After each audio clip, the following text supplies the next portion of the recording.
Meet my new friend Sandra. Sandra is a content creator, musician, translator, and host, originally from Korea. When she was just 7 years old, her family relocated to the Philippines, where she grew up.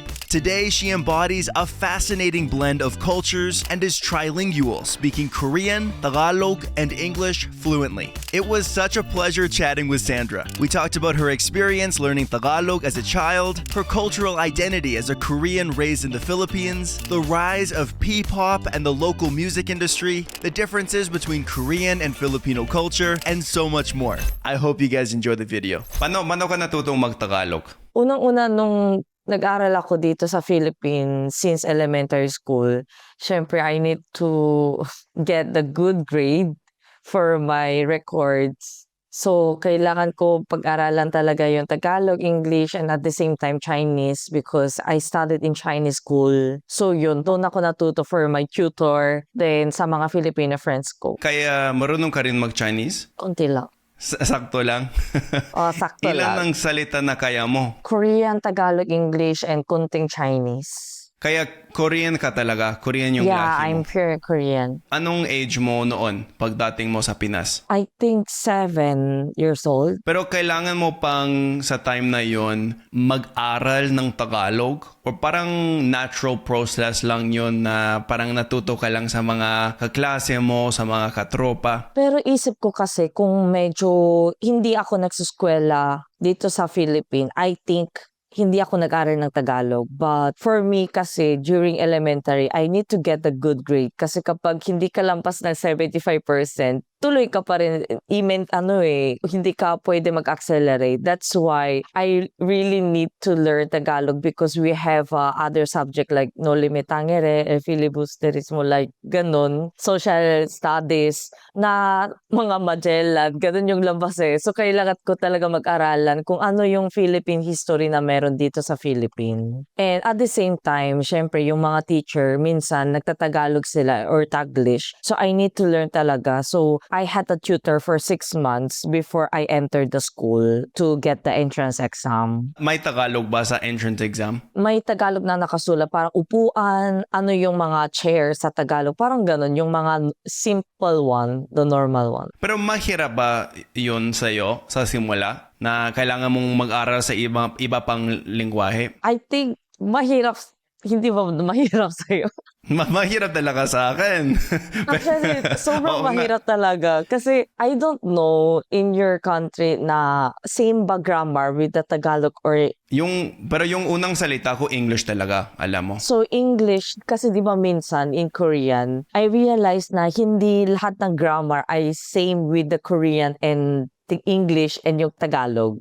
So, kailangan mo talaga aralin kung saan yung subject, saan yung pronoun, parang ganun. Pero sa time na yon marunong ka nang mag-English? Or purong No, Korean as in lang? zero. Only Korean. Kaya mahirap yun sa'yo kasi kaiba talaga. Yes, kaya nung hindi ako nag-English or Tagalog, sabi ng school na I cannot enter the school kapag hindi ako pumasa. Because they can accept me. Nakatulala ka lang, di ba? Kapag hindi mo nag-gets yung kung ano yung sinasabi ni teacher, ganun. Mahirap yun talaga sa mga tao na hindi marunong mag-English kasi alam mo sa Tagalog, maraming English na hinahalo nila. Diba? Yung Taglish, yung tawag. Napansin ko kahit sa mga salita na sinasabi mo sa English, may puntong Tagalog talaga. And alam mo, nagulat din ako, in Tagalog, there is also Spanish word. Kasi during elementary, akala ko silya is Tagalog, not Spanish. But yan pala, upuan yung Tagalog. Parang ganon. Sasakyan, pero kotse, 1, 2, 3. Akala ko lahat Tagalog siya. Kasi nung bata pa ako, syempre walang nagsasabi naman. So, medyo na-realize ko nung tinuruan na ako ni teacher na ito Tagalog to, ito Spanish, ito English. So, wow, ang talino naman yung mga Filipino. They can speak both. Opo, parang halo-halo ng lahat, diba? At minsan pwede kang pumili. Kung kunyari, sa silya sabi mo, uupuan, kotse, sasakyan, plato, pinggan. Sobrang dami. Kahit yung mga bilang, 12, hindi mo alam kung nasa-switch na pala yung language mo. Kaya paano ka natutong mag-English? Sabay-sabay ba yun sa Tagalog mo? Yes, sabay-sabay with my tutor. And I keep communicating with my friends. Kung hindi ko alam, tinatanong ko agad. Have you ever wanted to learn Tagalog but just didn't know where to start? Let me help you with my beginner's Tagalog course. Between 2 volumes, this course includes 18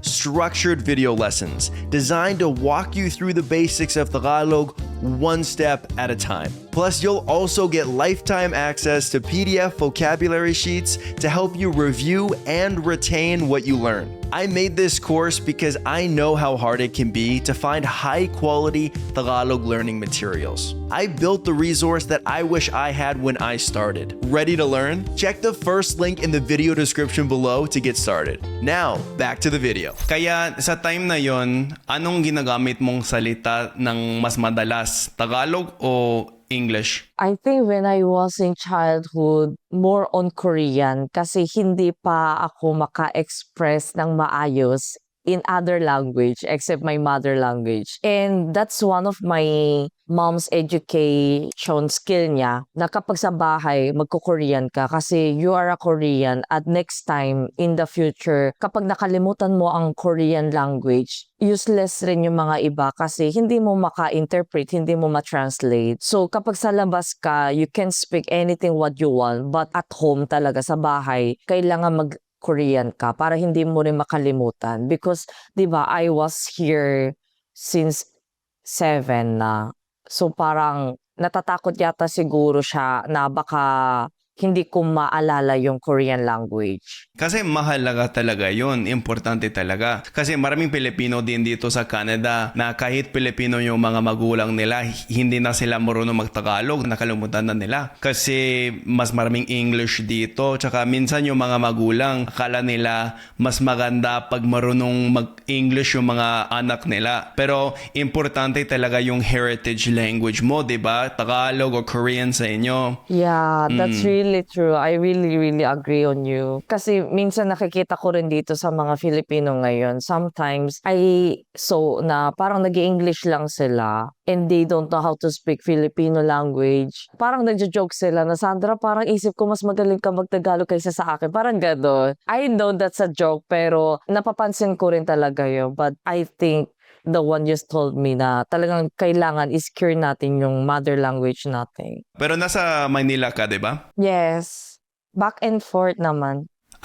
Sa Korea tsaka Manila. Yes, kapag for my check-up, kapag may work or anything naganap, pabalik-balik naman. But now, yes, I'm here in Manila. Bakit nagustuhan ng nanay mo pumunta sa Pilipinas sa simula noon? Unang-una, hindi niya alam kung ano talaga yung Philippines, kung saan siya naka-located. Kasi we are planning to go in other country to learn language. And yung friend niya na as a businessman before that time, nandito na siya sa Philippines noong 1997 yata or before pa. So sinabi niya sa nanay ko na punta kayo sa Philippines because they can speak English. At the same time, medyo mas mura yung mga tuition fee compare in Korea. So try mo puntahin, tapos kung ayaw mo, sige, punta ka sa ibang bansa. But yeah, thankfully my mom chose here, the Philippines. Tapos dito na ako nag-aaral na elementary, high school, and even the college, I graduated here. So sunod-sunod siya. Pero actually that time, nung plano ko talaga, I really want to go in Korean university. Kasi parang yan yung admire dream mo. Kasi di ba, minsan sa K-drama, nakikita mo yung mga malalaking campus sa Korea. So, akala ko walang ganun sa Philippines. But there is pala like UST and Ateneo, sobrang laki rin yung campus nila. Pero hindi ko alam that time na may ganito pala. So, yes, thankfully, I graduated here also in college. So, sunod-sunod na siya. And more comfortable for me. Kasi Filipino na Filipino ka na. Pinoy na talaga. Kasi they are really hospitable, di ba? Kahit hindi nila tayo lahi, kahit iba yung itsura natin. Pero sobrang thankful kasi kapag sinasabi mo na Korean ka, Korea, annyeonghaseyo, parang binabatik ka ng ganun. So, yeah, nakakatawa and it's really one of the best experience rin na meron hanggang ngayon. Sa tingin ko yung mga Filipino, gusto talaga nila yung Korea, diba? Yung Korean drama, yung mga TV show, K-pop. Yes, I think. Pero parang for living here, more than decade na, isip ko kasi lumalaki rin yung mga P-pop and parang iba na yung mga industry ngayon. Siyempre, nandoon pa rin yung K-pop pero at the same time, nandoon pa rin yung mga P-pop and other genre also. I see the changes. Kaya nakakaganda yung vibe because recently, I had the event and I was the host. Then, kasama yung P-pop group with the K-pop group. Parang kapag ganun yung nangyayari, it feel really happy because naka-collab sila in one event. Kasi dati puro K-pop, dati puro P-pop. Pero ngayon, they can mix up eh. So, yeah, it was so one of the memorable moment for me. Maayos talaga yun. Kasi singer ka rin, di ba? Kumakanta ka rin sa Tagalog minsan. Yeah, talagang search na search mo. Ang galing mo talaga kumanta. Sa tingin ko, humahanga talaga yun sa mga Filipino, di ba? Kasi popular talaga yung karaoke, yung mga ganun sa Pilipinas. Yes, and they are really good at singing. Nakakatawa talaga. Alam mo, kahit nasa daanan ka, lahat sila magagaling kumanta. Kahit nasa mall ka, yung mga staff kumakanta sila, sobrang galing. Kala ko talaga yung mga singer yung kumakanta. Amazing. Para sa'yo, anong mas gusto mo? Yung K-pop or yung P-pop? Hindi ko talaga ma-choice kasi iba yung style nila actually. Kasi for K-pop, I know they really trained well kasi hindi ako trainer pero naririnig ko sa mga ibang tao ang tagal na mga training nila. Minsan more than 11 years like twice si Chiho. Alam ko sobrang tagal na rin siya nag-trainee, hindi lang 1 year, 2 year. Meron din naman yung mga 6 months pero minsan talaga swertehan din. But in P-pop, actually I don't know their industry. I saw na may system din sila at ngayon parang meron din silang mga system na nagtitrainee rin then naka-become a K-pop idol tapos sunod-sunod and major similarity both of them kasi they really trained well and at the same time they are doing world tour na hindi lang K-pop yung nagwo-world tour na yun and other international singers also the P-pop so parang lumalakas talaga yung P-pop at the same time with K-pop nandun pa rin yung mga K-wave. Maayos talaga yun kasi sa tingin ko, marami sa Pilipinas na underrated talaga, 'di ba? Yung pagkain, yung tugtog, lahat. Kasi mas onte yung alam sa ibang bansa tungkol sa Pilipinas, 'di ba? Kunyari K-pop o kunyari yung pagkain sa Japan, parang sikat na talaga yon sa ibang bansa. Pero sa Pilipinas, lahat ganun, 'di ba? Pero underrated pa sa Pilipinas. So dapat parang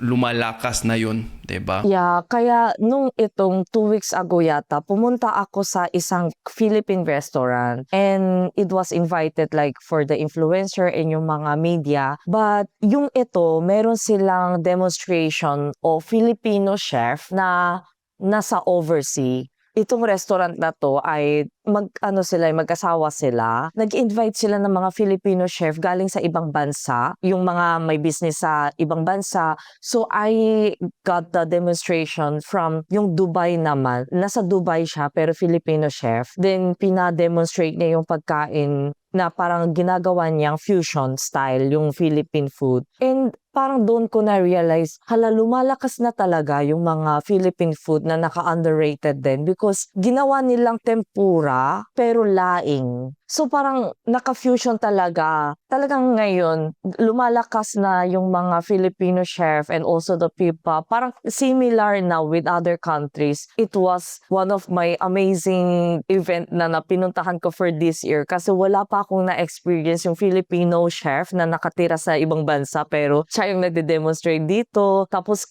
kinakain ko yung kung ano yung ginawa niya, 'di ba? Kaya parang sana tuloy-tuloy pa yung ganitong events. Kasi sabi mo na parang halo-halo yung Tagalog, 'di ba? May English, may Spanish, may Tagalog. Parehas din 'yun sa pagkain nila, 'di ba? May mga Latin influence, kunyari yung lechon, empanada sa Ilocos, pero meron din mga pagkain na galing Pilipinas mismo, Bicol Express, 'di ba?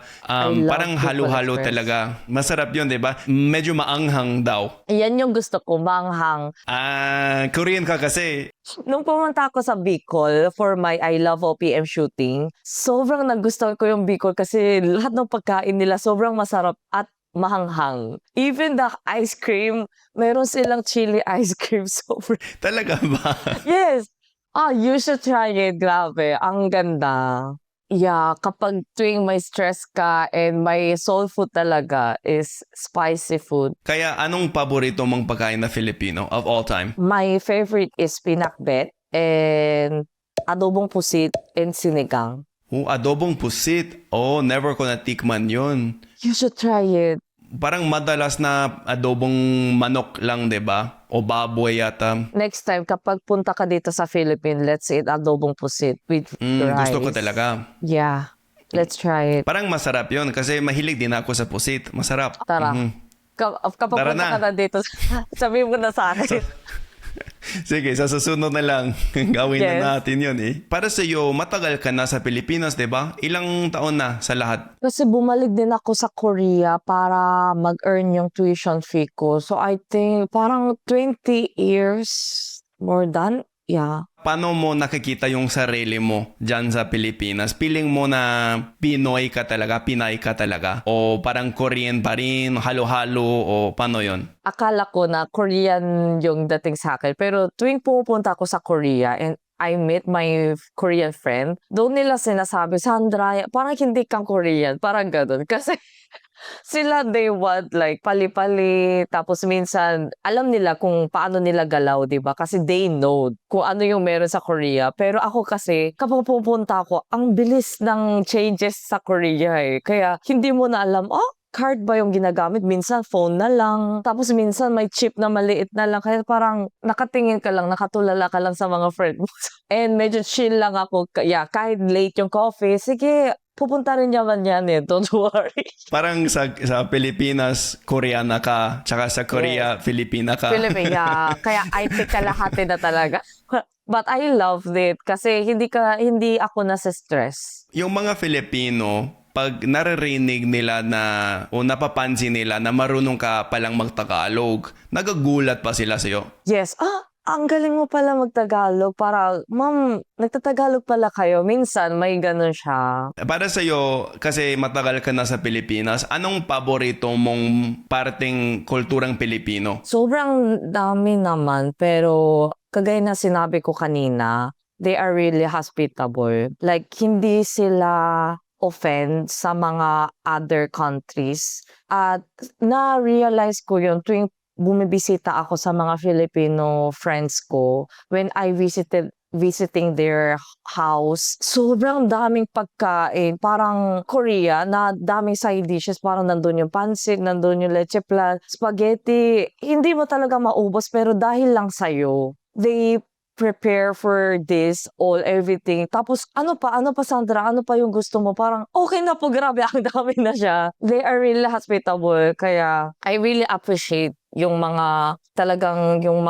ugali nila na sobrang mabait sila sa mga foreigner kahit hindi nila tayong lahi. Kasi 'di ba, sa totoo lang for me, baka sa isip ko medyo mahirap talaga na hindi mo lahi tapos lumalapit sa baka you can feel awkward also. Pero thankfully, talaga sobrang friendly sila and hospitable at the same time. Minsan, mas mahirap sa iba't ibang lahi kasi may ibang cultural norms, 'di ba? At may mga misunderstanding o minsan iba yung ginagamit nilang salita. Pero yung Pilipino, parang komportable talaga sila diyan. Wala silang problema. Yeah, open-minded sila. Parang they want to solve kung ano yung meron sa'yo. Lagi nila sinasabi, Sandra, basta kung kailangan mo ako, sabihin mo parang alam mo na kahit syempre hindi mo sasabihin yon pero nakaka-touch yung mga parang cheer and support nila na hindi mo lahi pero palagi nandun sila. Kahit yung mga friends mo, ganun. Anong pagkakaiba sa Korea at sa Pilipinas? Iba talaga yung mga kultura? There is similarity, there is a difference. Pero yung similar na napansin ko is kasi nagpo-po at opo yung Philippine. They manner, di ba? Meron silang